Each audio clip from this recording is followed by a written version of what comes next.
چی کار میکنی؟ چرا خونتو ول میکنی؟ اینجا خونه منه ولی تو تصاحبش کردی. سنا من جلوی خودت 100 بار به وحید گفتم منو برگردونه خونه. گوش بده سنا، لطفاً به حرفم گوش بده. ببین من خودم میرم باشه، تو فعلا کوتاه بیا و بی خیال شو.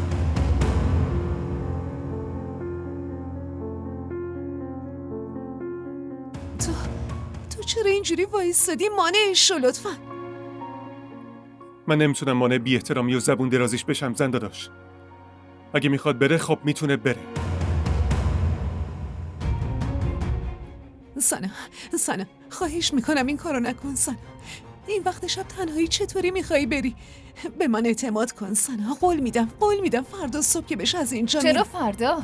همین الان، همین لحظه از اینجا برو. تو عقلتو از دست دادی؟ زن داداش الان داره مانعت میشه که نری، بعد تو بهش میگی خودش باید بره؟ تو دخالت نکن وحید. چرا دخالت نکنم؟ من شوهرتم.